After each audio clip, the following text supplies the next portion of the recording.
Vamos orar juntos. O Senhor Deus Pai, que está nos céus, santo e misericordioso e que nos ama. Agradecemos pela grande graça que Deus nos concedeu. Mesmo quando estávamos longe de Deus e andando no pecado, Deus teve misericórdia de nós. Para nos salvar, Deus enviou o Filho unigênito ao mundo em forma humana. Ele morreu na cruz em nosso lugar e, por meio do precioso sangue derramado, lavou para sempre os nossos pecados, não permitindo mais que recebamos condenação e maldição, e nos deu a salvação sem qualquer mérito da nossa parte. O Senhor, foi pelo Espírito Santo de Deus que pudemos compreender essa grande graça.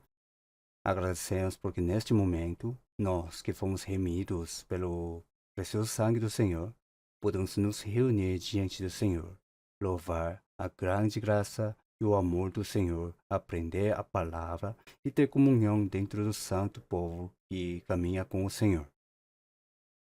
Cremos que também neste momento o Senhor está presente entre nós. Pedimos que Deus olhe para cada um de nós e nos sustente mais com as misericordiosas e poderosas mãos de Deus. Tantas igrejas espalhadas por todo o país, tantas igrejas em várias partes do mundo, e todos os irmãos e irmãs que, mesmo nas dificuldades, guardam a fé e anunciam o Evangelho, acreditamos que o Senhor está com todos eles e vai ajudá-los. Este mundo está se tornando cada dia mais maligno e o pecado está cada vez mais cheio. Pensamos que realmente estamos vivendo tempos difíceis, mas pedimos que o Senhor Deus nos sustente pelo poder do Senhor que está conosco, e que o Senhor permita que possamos testemunhar essa grande graça e a palavra da verdade, conduzindo muitas almas diante do Senhor para receberem a salvação e que possamos realizar poderosamente a obra de Deus. Agradecemos e acreditamos que também durante a semana passada, enquanto nos reuníamos todos os dias para aprender a palavra de Deus, muitas pessoas novas compreenderam a graça de Deus e receberam a salvação. O Senhor, agradecemos porque Deus esteve conosco por meio das misericordiosas e poderosas mãos de Deus. Pedimos que Deus continue guardando e guiando aqueles que receberam a salvação com a graça e a palavra de Deus até o dia da vinda do Senhor, para que todos possam participar juntos da glória naquele dia. Pedimos também que Deus conceda mais graça para que não tenha nenhuma pessoa tropeçando entre nós. O Senhor Deus, que nos concede a palavra necessária em cada tempo e ensina o caminho que devemos seguir, pedimos que também neste momento possamos compreender a palavra que o Senhor deseja nos mostrar e a santa vontade do Senhor, e que Deus conceda mais sabedoria, coragem e poder para vivermos o restante da nossa vida para a vontade e a glória de Deus. Oramos em nome do nosso Senhor Jesus Cristo. Amém.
mas não é necessário bater palmas.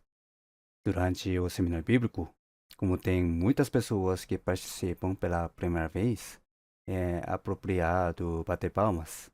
Mas, no culto de domingo, como quase todos são cristãos nascidos de novo, quando o coral louva bem, podemos ser tocados no coração e receber graça, e não é necessário bater palmas.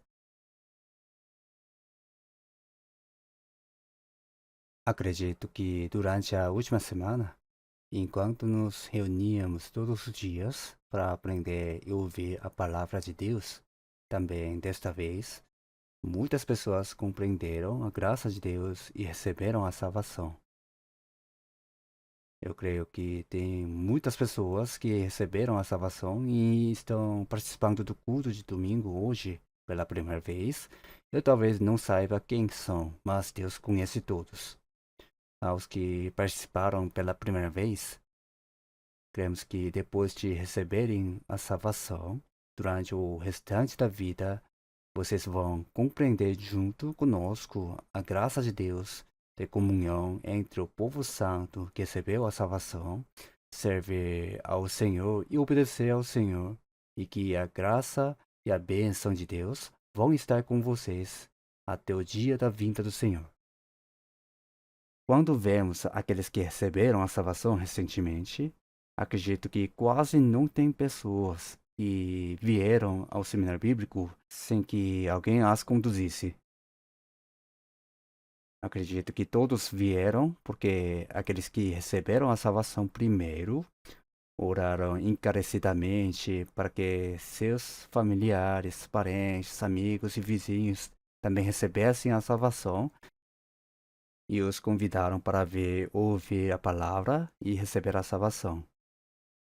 Mesmo depois de ser salvo, mais ainda, ninguém consegue viver a vida de fé sozinho. Temos comunhão dentro do santo povo que nasceu de novo. Primeiro, servimos ao Senhor, obedecemos ao Senhor e vivemos para a vontade e a glória de Deus. É difícil alguém receber a salvação sozinho. E acho que também é quase impossível uma pessoa que recebeu a salvação viver a vida de fé sozinha, sem ajuda alguma.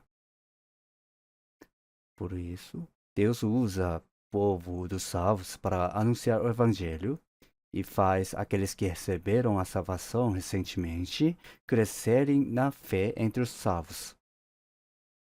Mesmo quando uma pessoa nasce neste mundo, ela não nasce sozinha por acaso.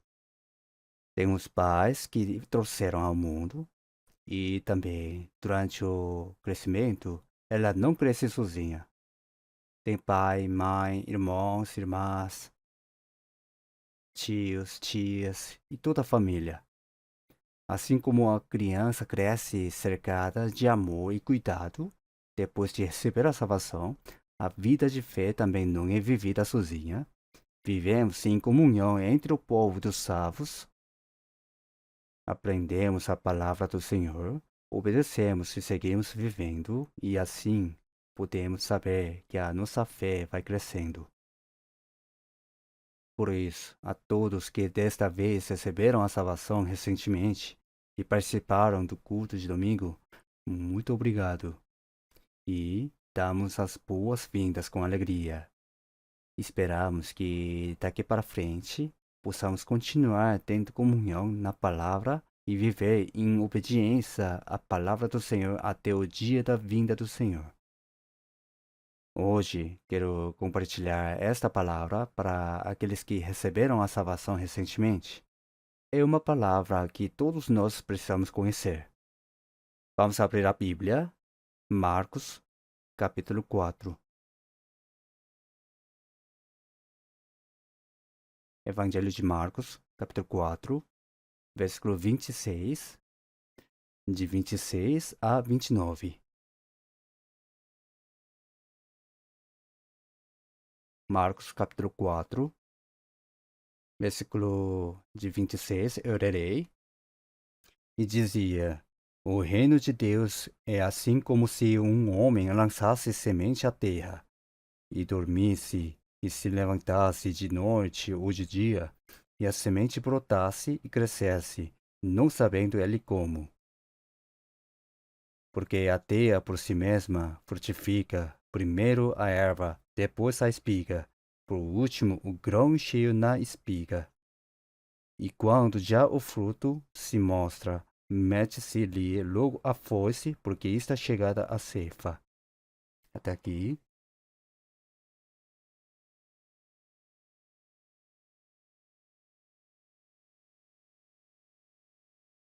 Muitas vezes, quando o Senhor Jesus falava uma verdade espiritual e muito importante, ele ensinava por meio de parábolas. O Senhor Jesus falava da verdade espiritual e do mistério de Deus, usando coisas que qualquer pessoa pode ver, ouvir e conhecer. No capítulo 4 de Marcos, o Senhor Jesus estava ensinando a uma grande multidão à beira do mar da Galileia e falou usando várias parábolas. Entre essas palavras que lemos, o reino de Deus é assim como se um homem lançasse semente à terra. O reino de Deus é assim como se um homem lançasse semente à terra. À primeira vista, semear sementes e o reino de Deus parecem assuntos que não combinam muito. Mas, quanto a esta palavra sobre o reino de Deus, Deus está realizando a obra de reunir, no meio da história deste mundo, o povo de Deus que vai entrar no reino de Deus. Todas as pessoas que vivem nesta terra, todos os que foram criados conforme a imagem de Deus, vivem neste mundo por alguns anos. Antigamente, teve pessoas que viveram centenas de anos, mas não importa quantos anos uma pessoa viva, o propósito não está nesta vida. Esta vida temporária nessa terra é um período de preparação para entrar no eterno reino de Deus. Os 10 meses no ventre da mãe são uma preparação para nascer neste mundo e viver algumas dezenas de anos. Da mesma forma, as décadas que vivemos neste mundo são um período de preparação para ir ao mundo eterno, com certeza. Por isso, quando está escrito que o reino de Deus é assim como se um homem lançasse semente à terra, significa que Deus salva as almas das pessoas que vivem nesta terra e forma o povo que vai entrar no reino dos céus. Quando a Bíblia fala sobre o reino de Deus, está falando da obra de salvar as pessoas e levá-las para entrar no reino de Deus. É isso que esta palavra está explicando. Salvar a alma das pessoas e levá-las para o reino de Deus é algo realmente maravilhoso, mas o Senhor Jesus explica isso usando um exemplo simples que qualquer pessoa pode entender. O reino de Deus é assim como se um homem lançasse semente à terra. Assim como se um homem lançasse semente à terra, depois de lançar a semente, enquanto a pessoa que semeou dorme, acorda e dorme, acorda, de dia e de noite, esquecer que o tempo vai passando. E a semente brotasse e crescesse, não sabendo ele como. Quando a semente é lançada, brota, cresce e dá fruto, a pessoa não sabe como isso acontece. Quem pode explicar como uma semente cai na teia, brota, cresce e produz frutos? Isso não é algo que possa ser explicado. É obra de Deus. É uma obra espiritual de Deus. Foi Deus quem deu a vida à semente, e quando ela cai em boa terra, com o passar do tempo, brota, cresce e dá fruto. Quando o fruto amadurece, usam a foice para colher. Todos nós conhecemos isso. O lavrador apenas lança a semente, mas ninguém consegue fazer a semente crescer. Fazer crescer e dar fruto é a maravilhosa obra de Deus. As pessoas normalmente pensam que isso acontece naturalmente, mas, na verdade, é uma obra de Deus. Por isso, o Senhor Jesus disse que a preparação do povo que vai entrar no reino dos céus é como lançar sementes na terra. Mas, em Marcos capítulo 4, versículo 14, está escrito: o que semeia, semeia a palavra. Lançar a semente na terra não está falando da semente de algum cereal deste mundo. Está falando de semear a palavra. Por isso, o Senhor Jesus também pregou a palavra e disse para anunciar este evangelho até os confins da terra. Quando anunciamos este evangelho, é como lançar sementes na terra. Por isso, o Senhor Jesus disse muitas vezes, de várias maneiras, sobre a parábola do semeador. A semente é a palavra de Deus. Dizer a palavra é como semear.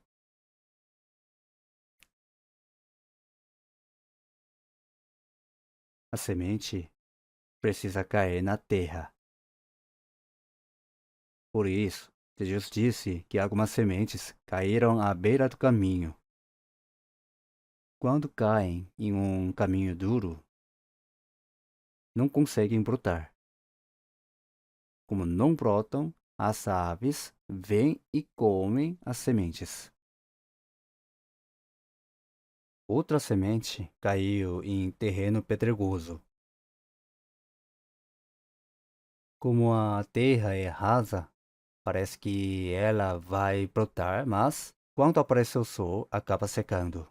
Tem esse caso. E também tem a semente que caiu entre os espinhos. Parece que brota e cresce um pouco, mas é sufocada pelos espinhos e não dá frutos. Mas o que foi semeado em boa terra é o que ouve e compreende a palavra e dá fruto, e um produz 30, outro 60 e outro 100. Por isso, o coração das pessoas é como um campo. Tem pessoas que são tão endurecidas quanto um caminho duro. A palavra foi anunciada, mas ela não consegue ser semeada no coração. Assim como as aves do céu vêm e comem a semente, o diabo tira a palavra do coração para que aquela pessoa não receba a salvação. A pessoa ouviu a preciosa palavra de Deus depois de muito esforço, mas pouco tempo depois esquece tudo completamente. Quem fez isso? É o diabo que tira a palavra do coração. O Senhor explicou que o diabo tira a palavra para impedir que a pessoa receba a salvação. Por isso, mesmo ouvindo toda a palavra importante, a palavra que pode levar à salvação, se o coração da pessoa é duro como um caminho pisado, aquela palavra fica por pouco tempo na memória e depois desaparece. O diabo tira a palavra do coração para impedir que a pessoa receba a salvação. Isso é algo realmente triste. Tem muitas pessoas para quem anunciamos o Evangelho e que ouviram a palavra. Mas, se todas elas recebessem a salvação, seria algo enorme. Ainda hoje, tem muitas pessoas que receberam a salvação no país inteiro e em várias partes do mundo. Se todos os que ouviram a palavra recebessem a salvação, o número seria realmente muito grande. Mas tem muitas pessoas que ouviram a palavra e mesmo assim não receberam a salvação. O diabo tira a palavra do coração para que a pessoa não receba a salvação. E disse que alguma semente caiu em um solo rochoso com pouca terra.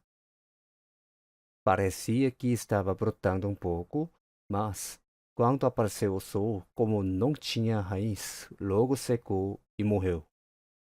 A pessoa suporta por um pouco tempo, ainda precisa receber mais da palavra e da graça, porque ainda não tem certeza da salvação. Mas Assim como o sol aparece e bate sobre a planta, quando surge uma pequena dificuldade, ela acaba desistindo de tudo. Tem pessoas que quase chegaram a receber a salvação, mas acabam parando no caminho. A semente que caiu sobre pedregais, a semente que caiu entre os espinhos, parece crescer um pouco, mas é sufocada pela força dos espinhos e não consegue dar fruto.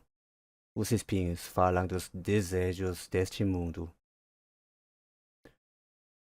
Todo tipo de desejo deste mundo se entrelaça no coração e na vida como espinhos e não permite que a pessoa seja guiada para receber a salvação por meio da preciosa palavra que Deus deu, nem para viver uma vida de fé correta. Assim, ela não consegue dar fruto. Essa pessoa suporta por mais tempo, mas no fim também não consegue dar fruto. A Bíblia diz que são as preocupações deste mundo, o engano das riquezas e os outros desejos. Esses são os espinhos. Mas o que foi semeado em boa terra é o que ouve e compreende a palavra, dá fruto e um produz 30, outro 60 e outro 100. Agora, o que o Senhor ensinou não tem algo complicado. Ele está falando de forma gradual sobre alguns estados das pessoas que recebem a salvação. O título da mensagem de hoje é Três Etapas da Salvação. Tem três etapas na salvação. Não devemos pensar nisso de maneira complicada. A palavra fala de três partes. A semente foi lançada. Enquanto a pessoa dorme e acorda, quem lançou a semente não deve ir lá para cavar e ver se ela brotou ou não, e depois enterrar ela de novo. Deve deixar como está. Dorme, acorda. É preciso ter tempo. Depois disso, Deus faz a sua obra. A semente, a semente brota. Isso é obra de Deus. Depois vem a espiga, que cresceu um pouco mais. A erva é o começo da vida. A espiga é o crescimento da vida. Depois, o grão cheio na espiga é o fruto da vida. O Senhor está falando dessas três etapas. Por isso, na Bíblia, tem muitas passagens sobre salvação. A palavra usada é salvação, mas não está falando sempre da mesma coisa. Tem passagens em que o conteúdo é diferente. Por isso, em Efésios capítulo 2, versículo 8, está escrito: Porque pela graça sois salvos por meio da fé, e isto não vem de vós, é dom de Deus.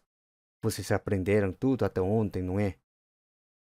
Ontem eu vi que no último horário, quando foi pedido para levantar a mão, quem tinha recebido a salvação, muitas pessoas levantaram a mão, alguns até levantaram as duas mãos bem alto. Se a pessoa que levantou as duas mãos realmente compreendeu com certeza, então isso é a salvação, claro. Mas não pode levantar só porque os outros levantaram. Tem que ter certeza no coração. Por isso, pela graça, sois salvos por meio da fé. A graça de Deus é isto. Jesus morreu na cruz, ressuscitou e por meio do precioso sangue que derramou, perdoou para sempre os nossos pecados. Essa é a graça de Deus.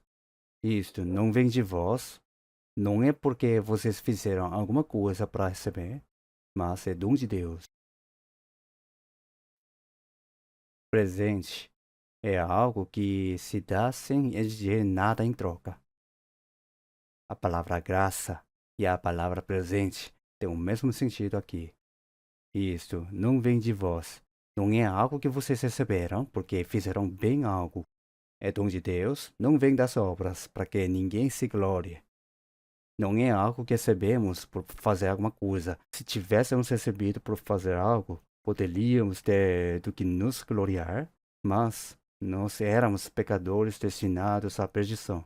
Quando desejamos encarecidamente a graça de Deus, Ele nos ajuda a compreender a sua graça que nos salva por meio de Jesus Cristo. Quem nos faz compreender isso é o Espírito Santo. Por isso, a Bíblia diz que recebemos a salvação pela graça por meio da fé. Receber o perdão dos pecados e receber a salvação são a mesma coisa. Sois salvos, isto é, dom de Deus. A salvação é a salvação da alma. 1 Pedro, capítulo 1, versículo 8. Ao qual, não o havendo visto, amais, no qual, não o vendo agora, mas crendo, vos alegrais com gozo inefável e glorioso, alcançando o fim da vossa fé, a salvação das vossas almas, a salvação da alma. Depois de receber a salvação da alma, a pessoa se alegra com uma alegria gloriosa e indescritível. Depois de ser salva, a alegria é muito grande.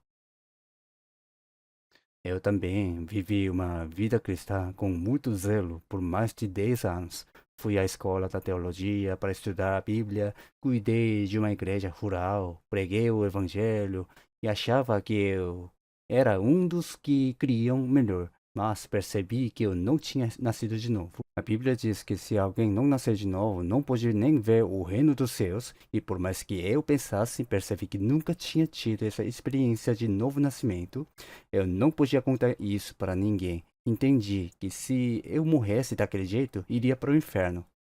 Enquanto queria encarecidamente a graça de Deus, no dia 30 de outubro de 1962, por volta das 8 horas da noite, Deus me fez compreender algo. Eu já conhecia tudo aquilo, doutrinariamente e intelectualmente. Mas Deus me fez compreender naquele dia o que a graça da cruz de Jesus tinha a ver comigo. Não compreendi com a cabeça, mas com a consciência. Antes e depois disso, tudo mudou completamente. Assim que compreendi, no dia seguinte, não fui mais à escola da teologia. Eu estudava na escola da teologia, mas não me formou. Não tinha mais necessidade de continuar. Eu tinha muitos pastores que respeitava, mas, depois de compreender a graça de Deus, receber a salvação e experimentar o novo nascimento, aqueles pastores que eu respeitava pareciam todos hipócritas aos meus olhos. Como não puderam transmitir esta verdade e ensinaram outras coisas, veio até um sentimento de tristeza e pensei, isso não está certo. Ninguém me ensinou o que aconteceria depois de receber a salvação. Eu mesmo passei por isso. Receber a salvação, antes e depois de compreender a graça de Deus, tudo é completamente diferente. Primeiro, a salvação ficou totalmente certa. Depois de ser salvo, a única coisa em que eu pensava era como devo anunciar o Evangelho. De qualquer forma, todos os que foram salvos têm aquele dia em que foram salvos. Na Inglaterra, teve uma pessoa que anunciava o Evangelho de maneira muito ativa, Charles Spurgeon. Não somente na Inglaterra, mas também era muito conhecido na Europa por causa da obra do Evangelho. Se ouvirmos o testemunho dele, desde pequeno ele frequentava a igreja junto com os pais. Um dia, era uma quarta-feira à noite, nevou tanto que ele não conseguiu ir para a igreja que costumava frequentar, porque nevou tanto. Então, tinha uma pequena igreja do interior perto da casa dele, um prédio bem pequeno, e ele foi para lá. Naquele dia, poucas pessoas tinham ido ao culto e nem o pastor conseguiu chegar. Então, um jovem que parecia ser aprendiz de sapateiro ou talvez trabalhador de alfaiataria subiu ao púlpito, já que o pastor não tinha vindo.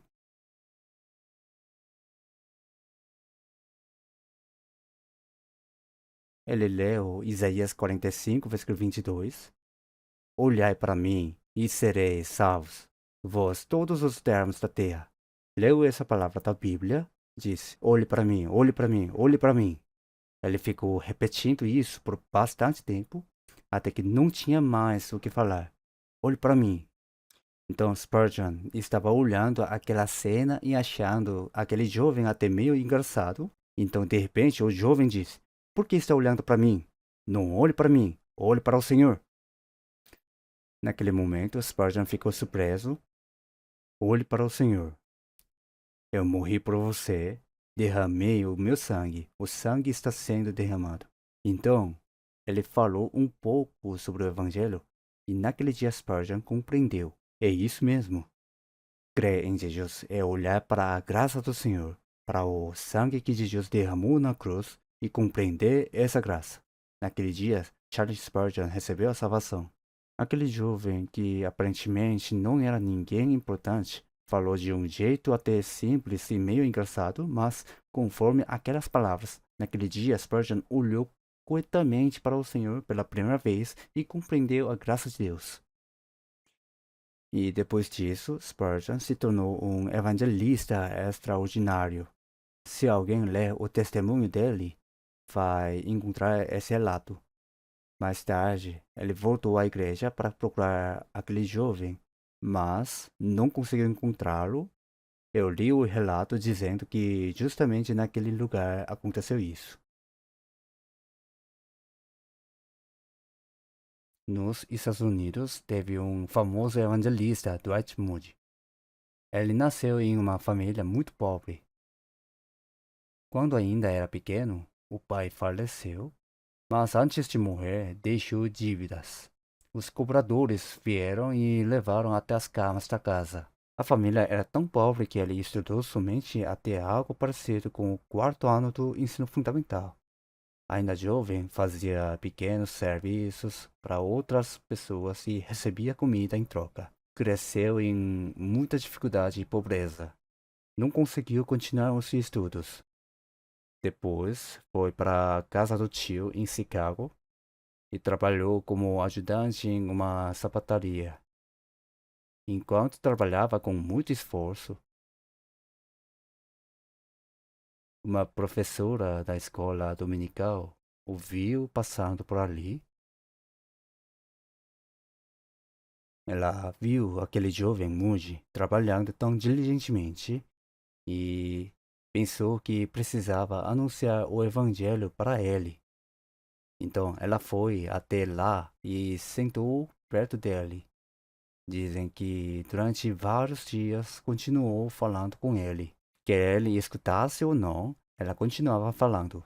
Naquele dia, Dwight Moody recebeu a salvação. Tem até a data exata em que ele foi salvo.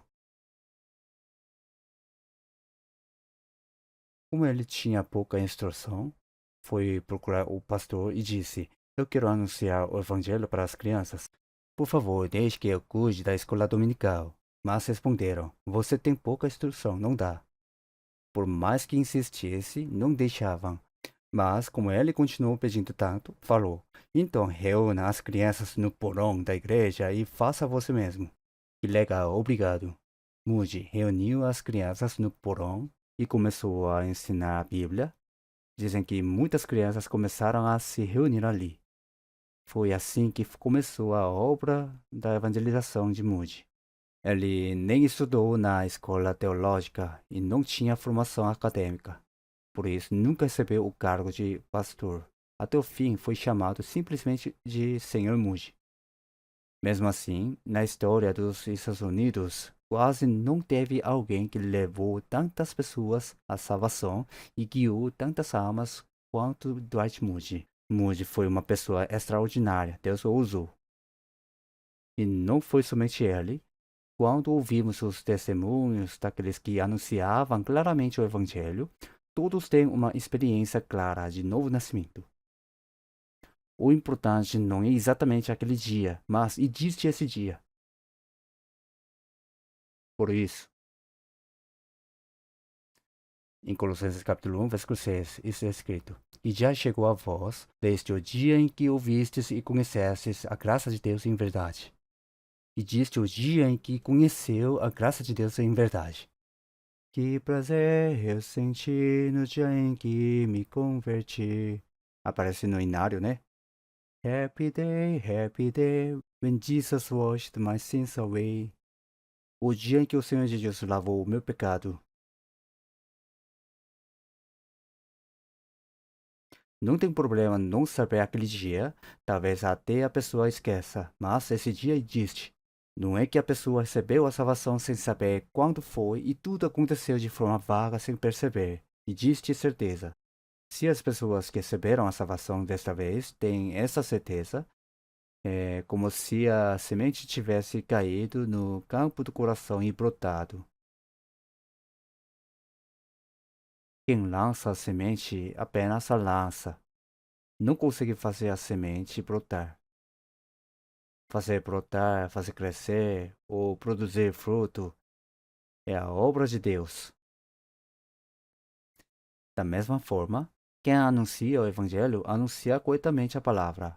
Mas, dependendo do estado do coração, quando alguém deseja encarecidamente receber a salvação, Deus abre o coração e faz essa pessoa compreender a palavra. Quando o apóstolo Paulo anunciava o Evangelho, tem uma passagem que diz que o Senhor abriu o coração para que a pessoa ouvisse atentamente a palavra anunciada por Paulo. Quem faz compreender também é o Senhor. A semente brota. A erva é o começo da vida. Quando a pessoa ouve o Evangelho e a semente cai no coração, a erva nasce. Tudo começa com a vida. Não fica apenas girando na memória e depois desaparecendo. A palavra que foi ouvida faz reviver a alma que estava morta em ofensas e pecados. Em Evangelho de João, capítulo 5, versículo 25, vem a hora, e agora é, em que os mortos ouvirão a voz do Filho de Deus, e os que a ouvirem viverão. Quando a pessoa ouve o Evangelho, a alma que estava morta volta a viver.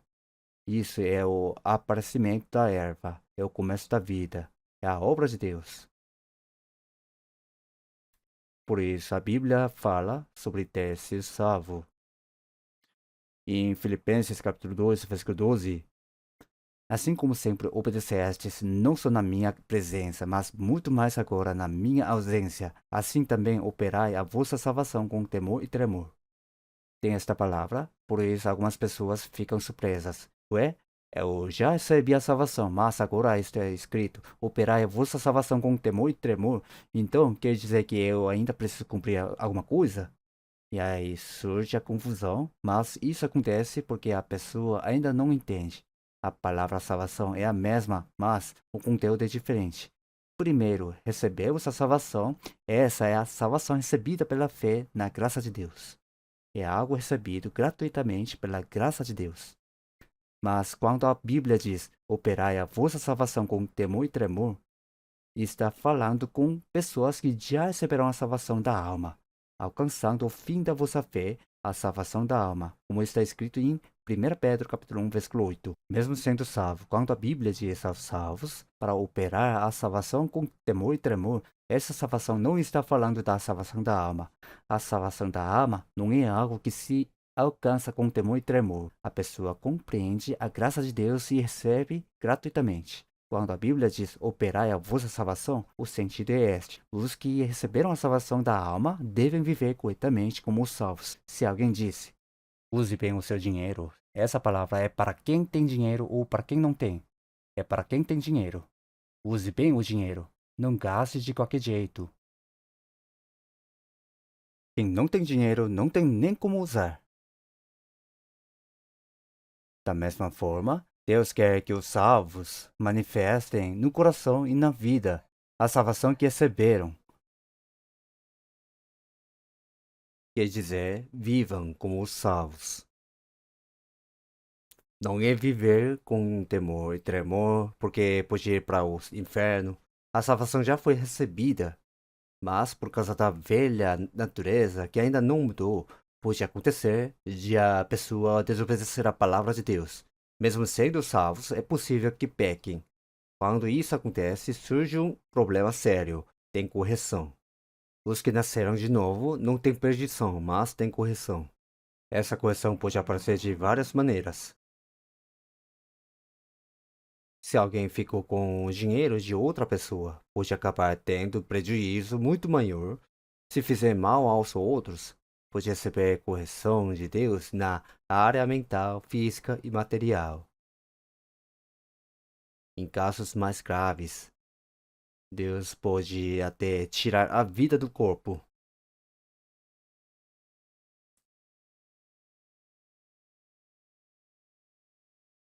Por isso, também teve pessoas que morreram depois de receber essa correção.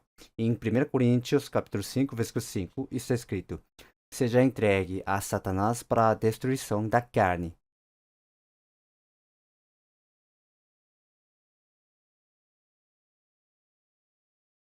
Por isso, se alguém que recebeu a salvação cometer pecado, fizer algo errado e não se arrepender, Deus pode dar disciplina. E se mesmo assim não mudar, Deus pode até tirar a vida do corpo. Mas quem realmente nasceu de novo, mesmo que tenha disciplina, correção, não tem prejuízo. De qualquer forma, quando a Bíblia diz para operar a salvação, isso não está falando da salvação da alma. O sentido é que os salvos devem viver de maneira digna, como pessoas que receberam a salvação, tanto no coração quanto na vida diária. Por isso, primeiro é a erva, é o começo da vida. Depois é a espiga, é o crescimento da vida. A erva apareceu e depois se tornou espiga. Esse é o processo de crescimento da vida de fé. Depois vem o grão cheio na espiga. O grão amadureceu. Quando amadurece, usam a foice para colher e fazer a colheita. Aqui tem três etapas: a erva, a espiga, o grão cheio na espiga.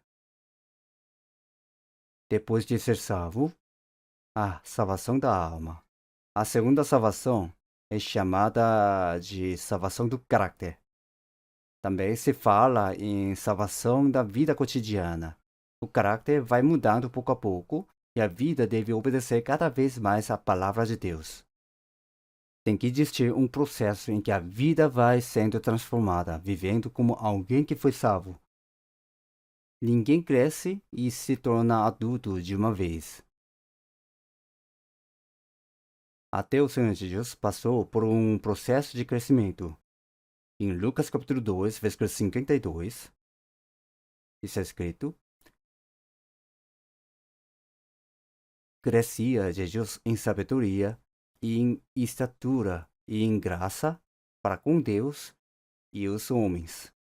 O corpo de Jesus crescia em sabedoria e estatura, e ele era cada vez mais amado diante de Deus e dos homens. Até Jesus teve um processo de crescimento. Ele nasceu como um bebê e viveu durante 30 anos como filho do carpinteiro José. Assim, teve um processo de crescimento. O crescimento de Jesus aqui está falando da parte física. A salvação da alma acontece uma única vez na vida e acontece de forma momentânea.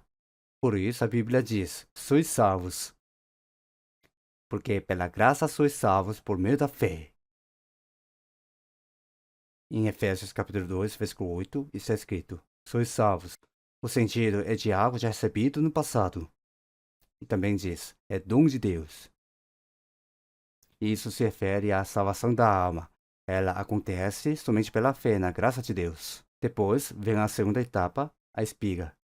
Ela fala do processo de crescimento da fé. Como já falei, em Filipenses capítulo 2, versículo 12, está escrito: operai a vossa salvação com temor e tremor. Isso não quer dizer para viver com temor e tremor, porque pode ir para o inferno. Quem nasceu de novo uma vez nunca vai perecer. Então, do que devemos ter temor? Se a pessoa não obedecer corretamente à palavra de Deus, com certeza vai ter castigo. Se os pais forem pessoas corretas e exemplares, eles não deixam os filhos simplesmente fazerem qualquer coisa. Para que os filhos cresçam corretamente e se tornem pessoas como os pais desejam, eles os corrigem com firmeza. Quando não obedecem, usam a vara. Em Provérbios está escrito: o que não faz o uso da vara, ou seja, quem não corrige mesmo o filho errando, odeia seu filho. Mas o que o ama, desde cedo o castiga. O Senhor Deus Pai ama tanto os seus filhos que, quando erram, não os deixa simplesmente como estão. Deus corrige severamente os filhos que ama. Quando entendemos isso, até pelo temor do castigo, não podemos viver de qualquer maneira.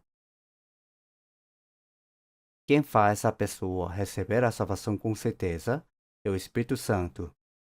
Anunciar o Evangelho é algo que as pessoas fazem, mas quem faz compreender é o Espírito Santo. Por isso, em 1 Coríntios capítulo 2, versículo 12, está escrito que o Espírito Santo nos faz compreender a graça de Deus. A graça de Deus. A pessoa ouviu a palavra, mas quem faz compreender é o Espírito Santo. O Espírito Santo ajuda a compreender essa palavra e a graça. E também transforma o coração da pessoa. Transforma a vida. Chamamos isso de crescimento. Por isso, com certeza existe um processo de crescimento. E em Filipenses capítulo 2, versículo 13, porque Deus é o que opera em vós, tanto o querer como o efetuar, segundo a sua boa vontade. Os salvos têm o Espírito Santo. Mesmo que não saibam, o Espírito Santo está neles. Quando uma pessoa nasce, ela já tem coração, fígado, rins, estômago e muitas outras partes do corpo, não é? Mas será que uma criança sabe que essas coisas existem? Não sabe. Mesmo sem saber, elas estão lá. Depois, conforme cresce e aprende sobre a estrutura do corpo humano, ela entende: ah, eu tenho coração, fígado, rins, estômago, tudo isso está dentro de mim. Da mesma forma, depois de ser salvo e aprender a Bíblia, a pessoa percebe: ah, o Espírito Santo está em mim. Será que a pessoa sabe, logo depois de ser salvo, que o Espírito Santo está nela? Tem até um hino que fala sobre isso. O Espírito Santo habita em mim, aleluia, habita em mim. Andando na vereda, alegre noite e dia, o Espírito Santo habita em mim. Ser salvo quer dizer que a pessoa também recebeu o Espírito Santo. Mas, mesmo sem saber, o Espírito Santo está presente. Enquanto aprende a Bíblia, a pessoa percebe: ah, o Espírito Santo está em mim. Então, ela entende isso. Daqui a pouco vou explicar isso com mais detalhes. Por isso, o processo de compreender a graça de Deus e nascer como filho de Deus acontece só uma vez na vida.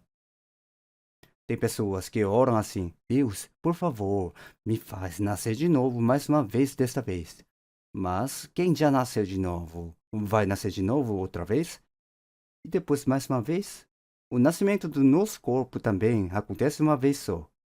Depois de nascer, existe o processo de crescimento. Algumas pessoas crescem normalmente, enquanto outras não crescem bem, ficam doentes e passam por dificuldades.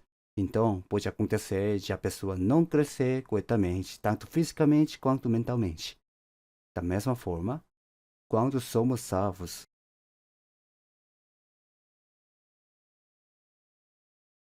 a minha alma nasce como filho de Deus. Nascimento. Isso acontece uma vez. Nascer como filho de Deus. Em Filipenses capítulo 2, versículo 12, isso é escrito: operai a vossa salvação com temor e tremor.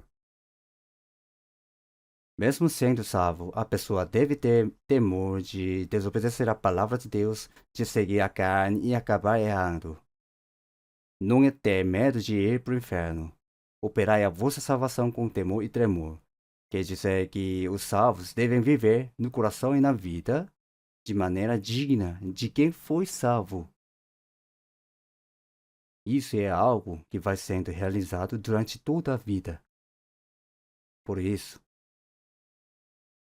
o caráter vai mudando pouco a pouco.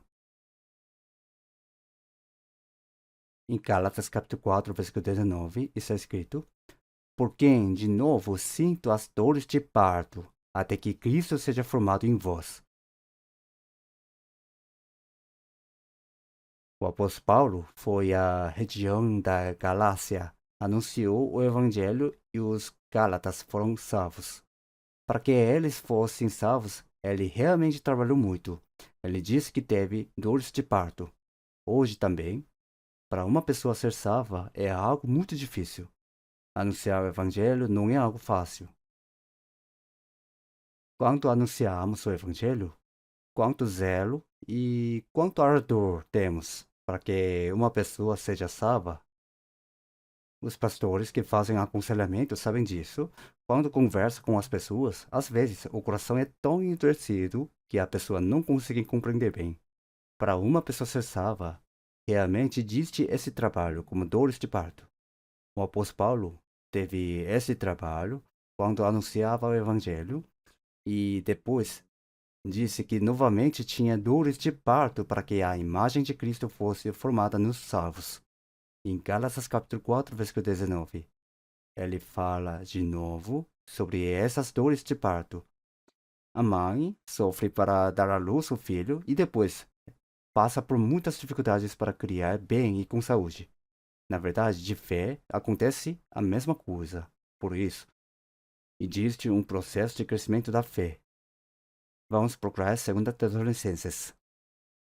Eu poderia apenas falar, mas acho melhor lermos a Bíblia. 2 Tessalonicenses,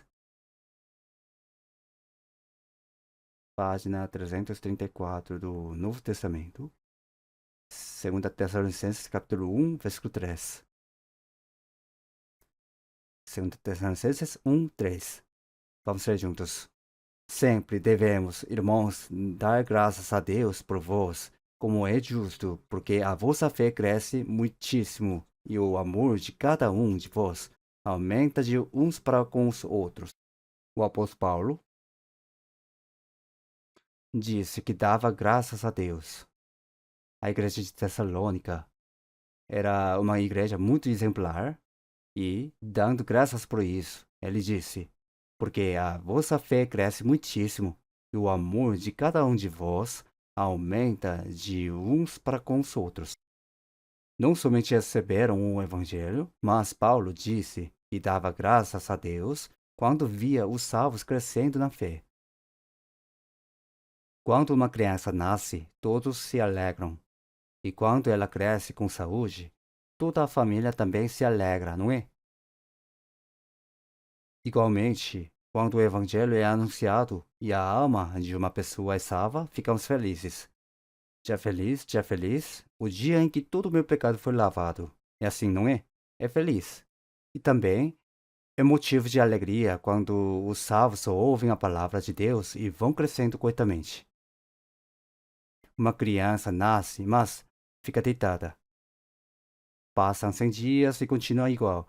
Passa um ano e ela continua deitada sem mudar. Mesmo assim, a família vai ficar feliz? Isso se torna uma grande preocupação. A criança fica deitada, depois começa a virar o corpo, começa a engatinhar, depois segura na mesa e fica em pé, e então dá um passo de cada vez. Nessa hora, toda a família bate palmas e se alegra. Nosso bebê está andando. Mas, se continuar do mesmo jeito desde que nasceu, o que acontece? Isso se torna uma grande preocupação. Tem que crescer. Por isso, o apóstolo Paulo se alegrava ao ver que depois de serem salvos, os irmãos de Tessalônica estavam crescendo cada vez mais na fé e enquanto cresciam, demonstravam amor uns pelos outros. 1 Pedro capítulo 2.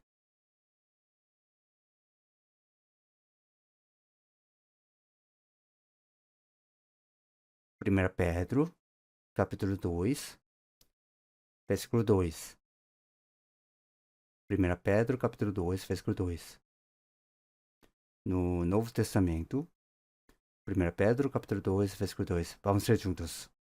Desejai afetuosamente, como meninos novamente nascidos, o leite racional não falsificado, para que por ele vades crescendo. Como crianças recém-nascidas, desejam o leite racional não falsificado. Crianças recém-nascidas, o que elas desejam? Será que procuram cigarro? Elas desejam leite. Tem até aquele hino. Criança pequena não consegue ficar nem por um momento sem o leite. O bebê não pensa em outra coisa, só quer o leite da mãe. Como meninos novamente nascidos, desejai o leite racional não falsificado. Quem foi salvo recentemente é espiritualmente como uma criança recém-nascida. E o que uma criança faz? Ela precisa tomar leite. Esse leite genuíno e espiritual é a palavra de Deus. Continuamos ouvindo, lendo, aprendendo e obedecendo a palavra. A palavra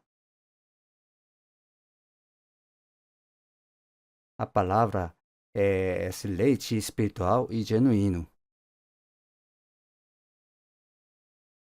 Continuar aprendendo a palavra de Deus é como tomar leite e ir crescendo pouco a pouco, para que por ele vos seja dado crescimento para a salvação. Existe uma salvação ligada ao crescimento. Quando a pessoa nasce de novo, a salvação da alma acontece de uma vez, mas o crescimento continua durante toda a vida. Por isso, vamos crescendo pouco a pouco até que a imagem de Cristo seja formada.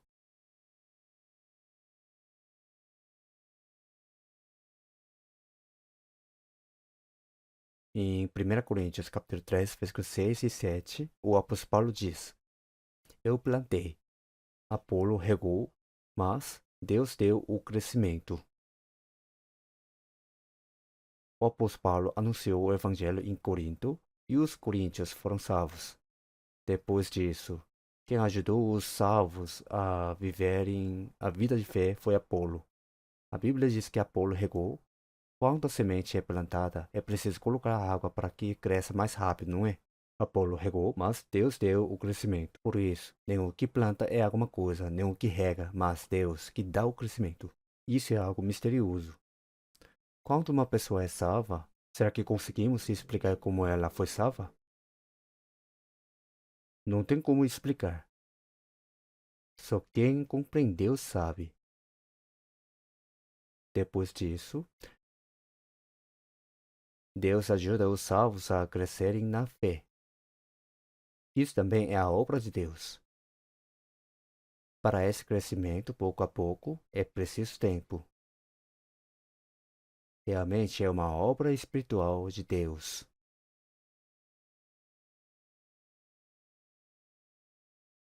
Se uma pessoa foi salva e passa 1 ano, 2 anos, 5 anos, e mesmo assim não tem mudança nenhuma, isso é algo muito estranho. Ou ela não foi salva, ou está doente espiritualmente, não é mesmo? Quem foi salvo deve crescer. A maneira de falar, agir e pensar precisa mudar. A pessoa precisa viver corretamente como os salvos. Precisa viver com ousadia. Quanto Deus se alegraria com isso? Por isso, quem faz crescer é Deus. Essa é a obra espiritual de Deus. Quando o evangelho é anunciado e a pessoa realmente é salva, depois de algum tempo ela muda.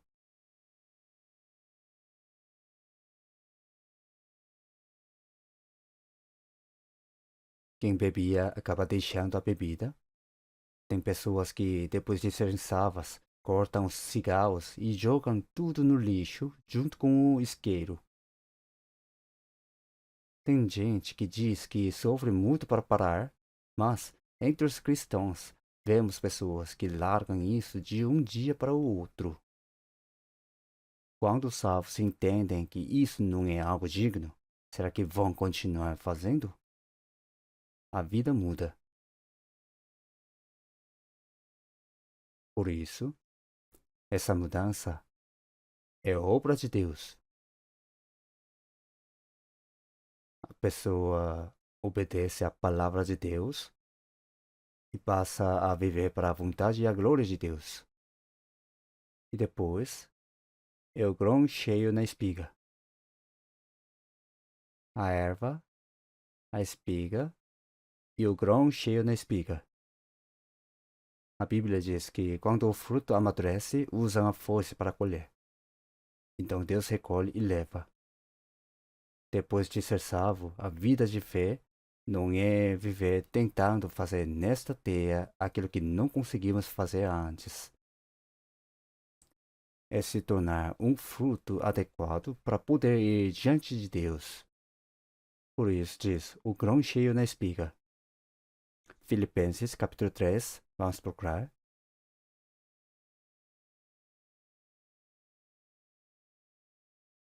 Filipenses capítulo 3.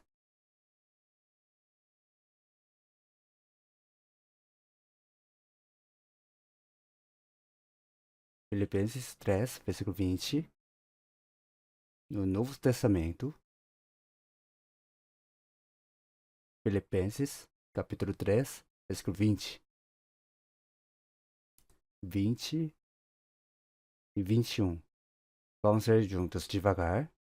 Mas a nossa cidade está nos céus, de onde também esperamos o Salvador, o Senhor Jesus Cristo, que transformará o nosso corpo abatido para ser conforme o seu corpo glorioso, segundo o seu eficaz poder de sujeitar também a si todas as coisas. Aqui, mas a nossa cidade está nos céus. Quando alguém é salvo, se torna cidadão do reino dos céus. A nossa cidadania está nos céus. Quando nascemos fisicamente, pertencemos ao país onde nascemos. Somos cidadãos da Coreia do Sul. O cidadão precisa da proteção do seu país. Mesmo estando em outro país, quando um cidadão sul-coreano passa por dificuldades ou perigos, o governo procura protegê-lo.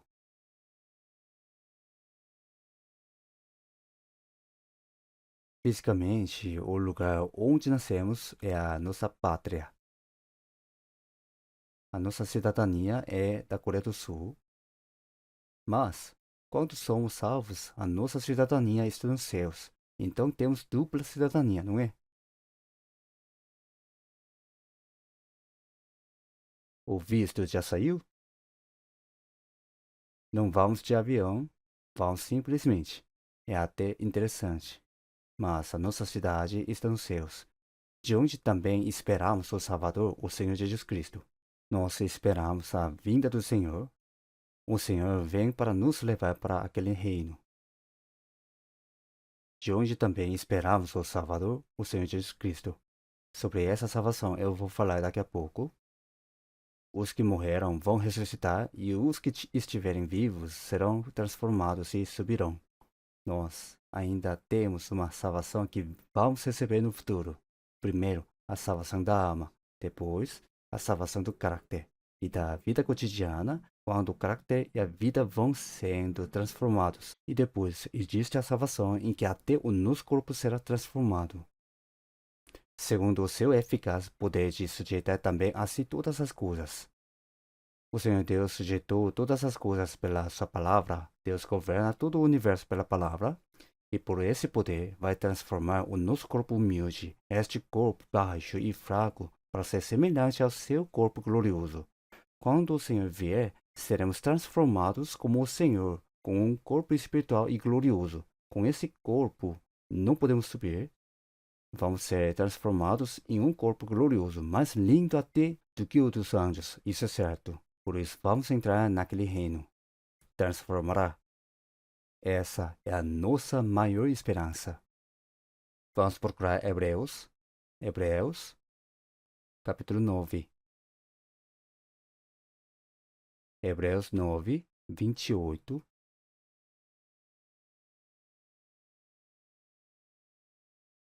Hebreus, no Novo Testamento, página 362, capítulo 9, versículo 28. Vamos ser juntos.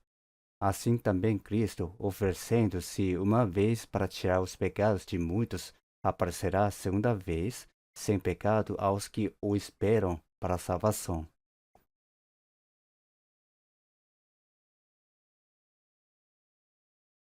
Assim também Cristo, oferecendo-se uma vez para tirar os pecados de muitos. O Senhor Jesus carregou os pecados de muitas pessoas e foi oferecido uma única vez como sacrifício pelo pecado para salvar. Ele morreu na cruz e depois ressuscitou ao terceiro dia aos que o esperam para a salvação. Que salvação é essa? É a salvação em que o Senhor vai nos transformar em corpo glorioso e nos levar para o reino de Deus, para a salvação. Está falando dessa salvação. E dizem três aspectos da salvação. Primeiro, quando a pessoa compreende a graça de Deus e é salva, a salvação da alma. Depois, vem a salvação em que a pessoa vai sendo transformada pela graça e pela palavra de Deus, a salvação do caráter. O caráter muda e a pessoa passa a viver como os salvos. Essa é a salvação da vida cotidiana. É isso que significa operai a vossa salvação. É algo diferente. Depois vem para a salvação. Que salvação é essa? É a salvação para entrar naquele reino. O Senhor vai transformar este corpo em um corpo glorioso e nos fazer entrar naquele reino. Aparecerá a segunda vez sem pecado aos que o esperam para a salvação. A segunda vez, o Senhor que salvou a nossa alma está assentado à direita do trono de Deus e no fim, o Senhor vai voltar novamente. Então vai transformar também este corpo em um corpo espiritual e glorioso e vai nos fazer entrar naquela glória. Essa é a salvação que vamos receber por último. Aos que o esperam para a salvação. Quem são os que esperam o Senhor? Quem espera a vinda do Senhor são os que nasceram de novo. Quem não foi salvo vê o dia da vinda do Senhor como o dia de juízo. Para quem não foi salvo, seria melhor que o Senhor não viesse. Mas o Senhor vai ver, e então o que vai fazer? Se a pessoa não for salva, assim como o trigo é recolhido para o celeiro e a palha é lançada ao fogo, ela será lançada no fogo do inferno e não se apaga. Por isso está escrito: aparecerá segunda vez sem pecado aos que o esperam para a salvação. Essa é a salvação da volta do Senhor. De qualquer forma, estou separando essas coisas para não ter confusão. Primeiro, compreender a graça de Deus e ser salvo pela fé. Essa é a salvação da alma. Acontece só uma vez na vida pela graça de Deus. Segundo, o crescimento da fé dos salvos. O caráter muda, a vida muda e a pessoa passa a viver em obediência. Deve mudar pouco a pouco. Em Mateus capítulo 5, versículo 48, Jesus disse: Sede vós perfeitos, como é perfeito o vosso Pai que está nos céus. Como alguém que foi salvo poderia se tornar perfeito como a perfeição de Deus?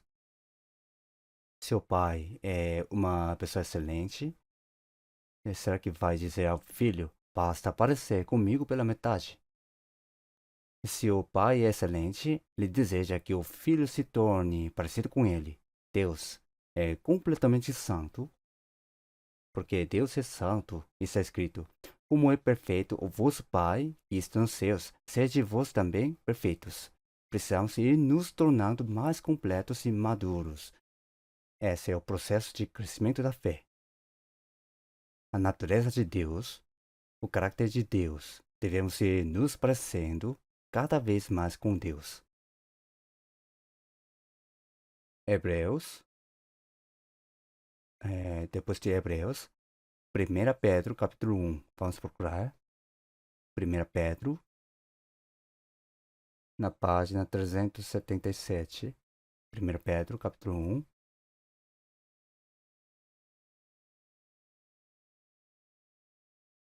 Capítulo 1, versículo 13. Vamos ler juntos. Portanto, cingindo os lombos do vosso entendimento, sede sóbrios, e esperai inteiramente na graça que se vos ofereceu na revelação de Jesus Cristo. Na revelação de Jesus Cristo. Isso se refere à segunda vinda do Senhor. Esperai inteiramente na graça. E diz-te uma graça que vamos receber quando o Senhor voltar. Que graça é essa? Depois de sermos salvos, importa como vivemos. E por causa disso, quando o Senhor vier, vamos participar da glória de Deus. E diz-te outra graça que vamos receber quando o Senhor voltar. Vamos ser transformados em corpos gloriosos como os do Senhor. Todos receberam a mesma salvação, mas quando o Senhor vier, vai ficar claro se a fé cresceu normalmente ou não, se a pessoa viveu em obediência à palavra de Deus ou não. Na vinda do Senhor, quando for manifestado, pode ter diferença até na graça que será recebida quando o Senhor voltar. Por isso, isso é escrito: esperai inteiramente na graça que se vos ofereceu. Versículo 14. Versículo 14 e 15, vamos ser juntos.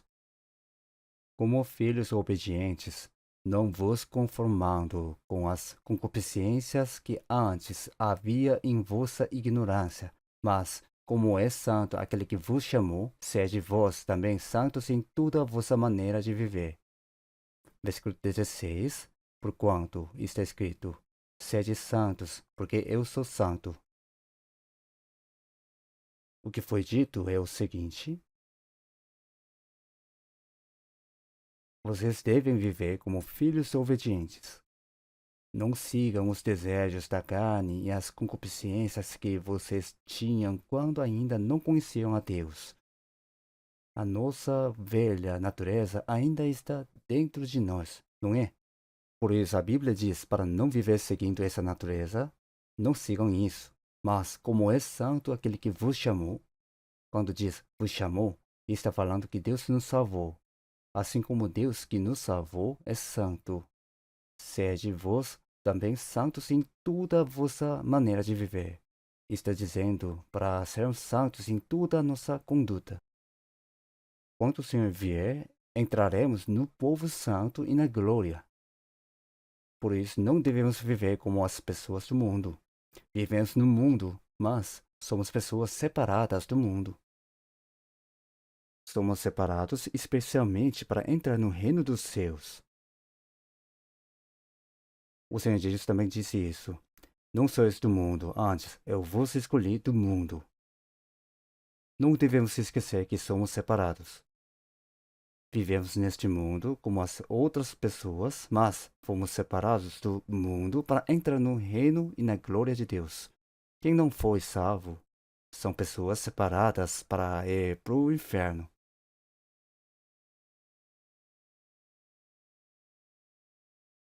E em Apocalipse capítulo 22, isso é escrito: o tempo está próximo. Quem é santo seja santificado ainda. Quem está sujo, suje-se ainda. Deixe. Nos últimos tempos, as pessoas do mundo já estão bem preparadas para ir para o inferno. O mundo está cada vez mais corrompido e mau. Quando olhamos como as pessoas vivem, parece que estão se preparando muito bem para ir para o inferno. E nós somos separados disso para que entremos no céu. Deus Pai disse: porque eu sou santo, vós também sede santos. Santidade quer dizer uma vida separada do mundo. Precisamos falar, pensar e agir de forma diferente das pessoas do mundo. Não pode ser parecida.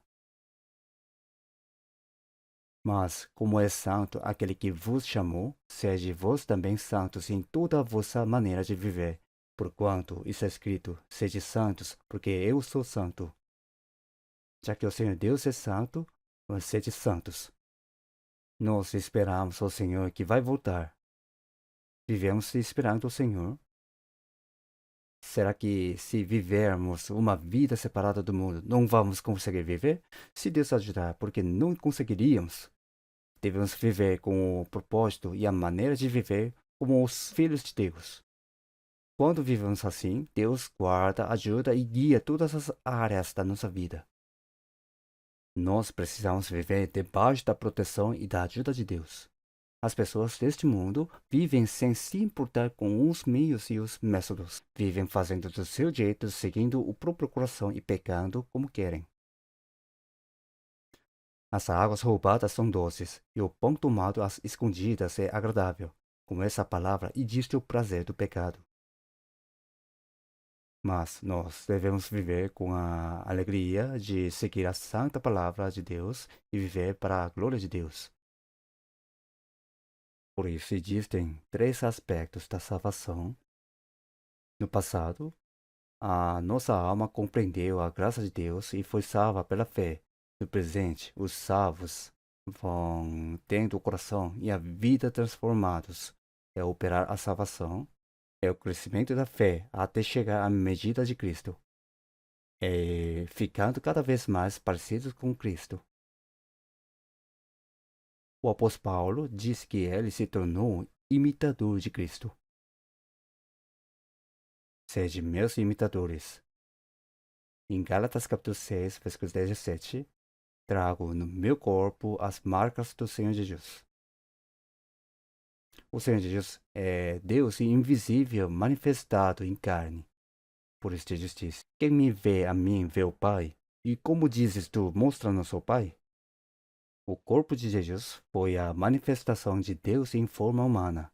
Então, depois que Jesus foi, no caso de alguém como Paulo, a imagem de Jesus foi manifestada por meio dele. A imagem de Cristo apareceu. Precisamos ir ficando cada vez mais parecidos com Cristo. Não devemos acabar nos parecendo com outra coisa. Romanos capítulo 12, versículo 2. Não sede conformados com este mundo. Esta geração é má e adúltera. Diz para não nos parecermos com ela. Mas sede transformados pela renovação do vosso entendimento, sendo transformados pouco a pouco, para que experimenteis qual seja a boa, agradável e perfeita vontade de Deus. Nós devemos viver em santidade, discernindo qual é a boa e santa vontade de Deus e seguindo essa vontade. Agora vamos resumir novamente. Os que compreenderam a graça de Deus e foram salvos. A maioria aqui já foi salva, não é? Se alguém ainda tem dúvidas sobre a salvação, precisa procurar aconselhamento pessoal ou fazer o que for necessário para ter certeza. É preciso ter a certeza. Eu fui salvo, recebi o perdão dos pecados, mesmo que o Senhor venha hoje, posso recebê-lo. Sem essa certeza, a pessoa não deve simplesmente ficar indo e voltando da igreja. A nossa igreja não é assim. Talvez, entre os que creem, eu pense que a porcentagem dos que realmente foram salvos seja das mais altas. Na nossa igreja é difícil alguém continuar sem ser salvo. Todo o tempo se fala, é preciso ser salvo, é preciso nascer de novo, se não nascer de novo vai ter juízo. Então, falando assim o tempo todo, será que alguém consegue continuar sem ser salvo? Ou a pessoa é salva, ou se não quiser, acaba indo embora. Tem que ser algo claro. Nós não estamos reunindo pessoas apenas para formar um grupo religioso. Reunir para quê? Nós devemos viver com a certeza de que, mesmo que Jesus venha a qualquer momento, podemos recebê-lo. Realmente, o dia da volta do Senhor está muito perto. Talvez o Senhor venha hoje, é possível. Não é brincadeira. Jesus disse: quando vedes todas essas coisas, sabei que o Filho do Homem está próximo às portas. Os sinais que deveriam acontecer antes da volta do Senhor já se cumpriram na nossa época. Mesmo que o Senhor venha hoje, a Bíblia não estaria errada. Tudo já se cumpriu. Sobre a primeira salvação, a salvação da alma, em 1 Pedro capítulo 1, versículo 8, ao qual não o havendo visto, amais, no qual não o vendo agora, mas crendo, vos alegrais com um gozo inefável e glorioso, alcançando o fim da vossa fé, a salvação das vossas almas. Pela fé recebemos a salvação da alma. Essa foi recebida uma vez só. E qual é o conteúdo dessa salvação? Em Efésios capítulo 1, versículo 7. Em quem temos a redenção pelo seu sangue, a remissão das ofensas, segundo as riquezas da sua graça. Até quando recebemos o perdão dos pecados? Para sempre. Recebemos o perdão dos pecados. Nós deveríamos receber o juízo e ir para o inferno por causa dos nossos pecados. Mas, para que não recebêssemos esse juízo, Jesus recebeu o juízo em nosso lugar. Foi na cruz. Ele recebeu toda a maldição e todo o juízo que nós deveríamos receber. E pelo seu sangue nos purificou para sempre, sem deixar nem a menor parte. Em Apocalipse capítulo 1, versículo 5, aquele que nos amou e em seu sangue nos lavou dos nossos pecados.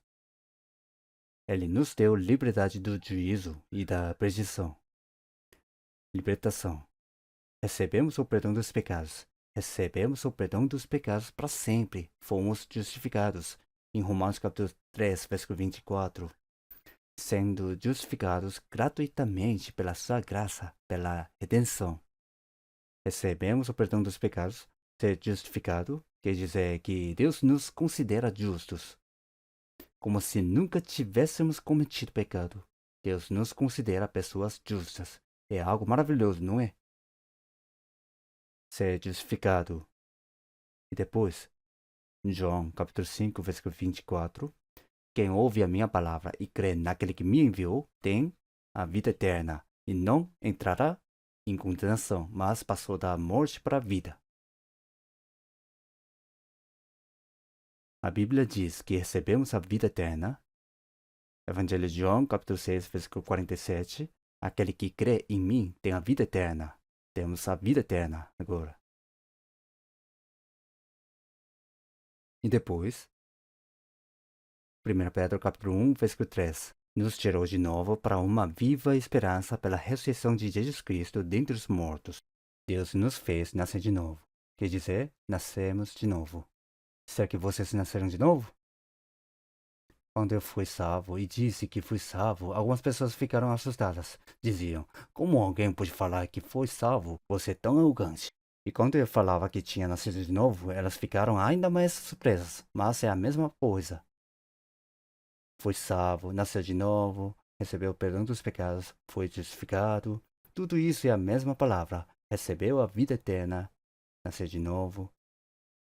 Em Tiago, capítulo 1, versículo 18, segundo a sua vontade, ele nos gerou pela palavra da verdade, para que fôssemos como primícias das suas criaturas.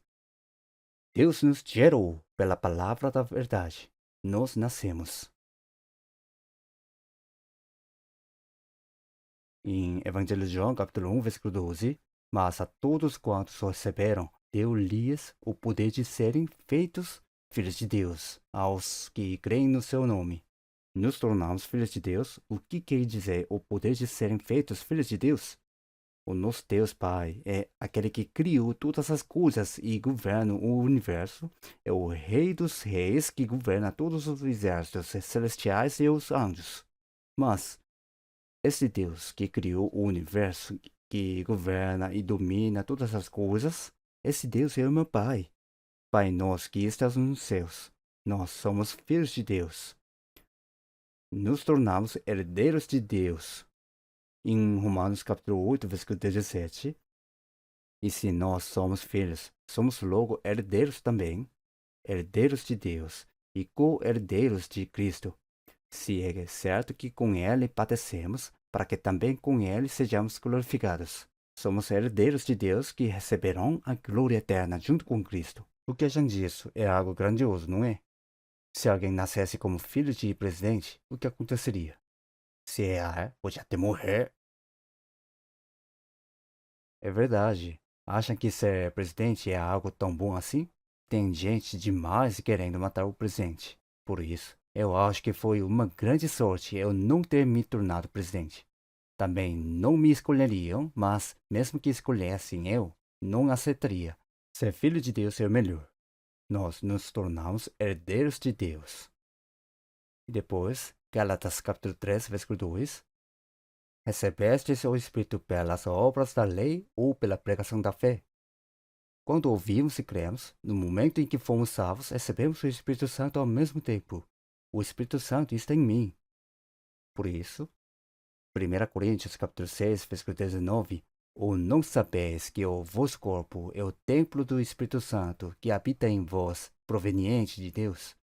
O Espírito Santo está em mim, por isso eu sou o templo. O Senhor está em mim. O Senhor está sempre em mim e eu estou no Senhor. O Senhor está em mim e eu estou no Senhor. Não dá para separar o Senhor de mim. Estamos sempre com o Senhor, não é? Mas aí aparece um problema. Hoje tem um lugar divertido, um lugar para onde eu quero ir. Então eu pergunto ao Senhor: Senhor, hoje eu quero ir a um lugar, mas acho que o Senhor não vai gostar muito. Então o Senhor deve estar cansado hoje. Fique em casa descansando. Vou e volto logo. Será que o Senhor responderia: Está bem, vá e volte bem? Será? O que o Senhor diria? Eu também vou. E vai junto. Será que vamos levar o Senhor para qualquer lugar? É verdade, não é brincadeira. Onde quer que vamos, o Senhor está conosco. Será que alguém vai levar o Senhor para uma boate e ficar dançando? Não faz sentido. E não é só isso. Nós estamos com o Senhor. A Bíblia diz que Enoque andou com Deus até o dia em que foi levado. Nós vivemos com o Senhor. Vivemos uma vida andando com o Senhor.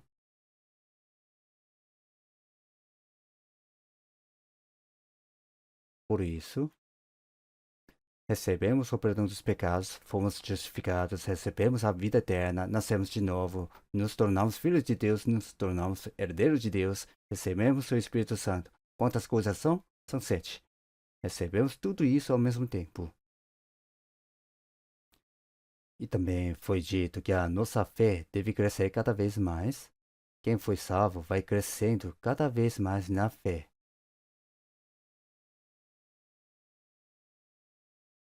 Em 1 Coríntios capítulo 13, versículo 11, o apóstolo Paulo disse: Quando eu era menino, falava como menino, sentia como menino, pensava como menino, mas logo que cheguei a ser homem, acabei com as coisas de menino.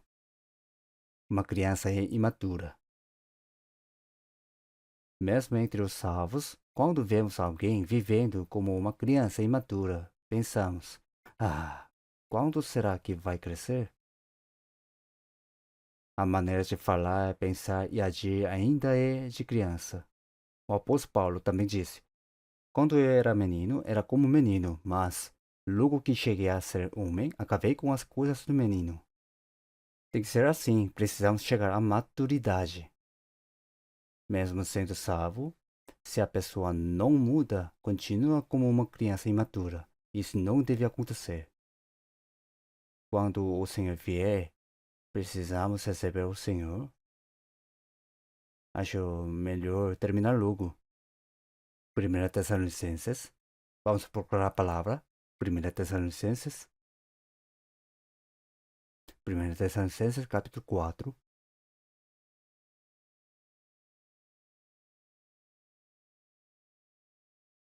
1 Tessalonicenses capítulo 4.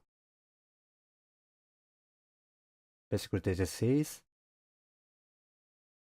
Versículo 16, 17. 1 Tessalonicenses 4. Versículo 16, 17.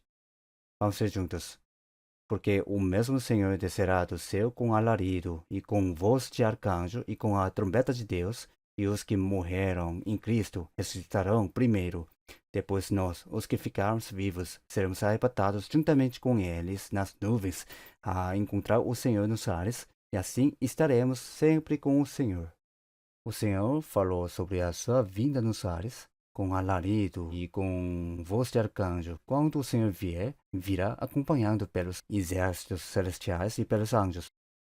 O nosso Salvador, que este mundo desprezou, vai aparecer novamente com grande glória e majestade, Jesus que foi desprezado por este mundo e crucificado, quando voltar virá com os exércitos celestiais, com um som de trombeta, com majestade, a glória e o poder de Deus.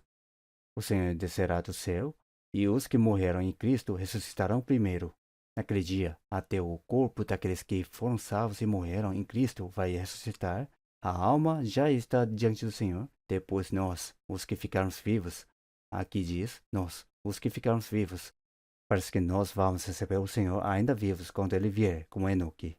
Seremos arrebatados juntamente com eles, junto com os santos ressuscitados, nas nuvens.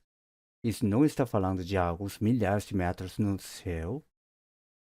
Está falando de passar num instante do mundo material para o mundo espiritual. E assim estaremos sempre com o Senhor. Por isso, vamos viver para sempre com o Senhor. Nunca mais vamos nos separar eternamente. Quando olhamos para o que está acontecendo agora, é até interessante. Poderemos receber o Senhor ainda vivos. Isso é algo muito bom, não é? Não é bom?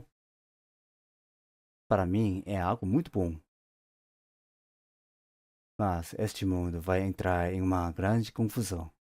Este mundo vai se tornar como um inferno vivo, é verdade.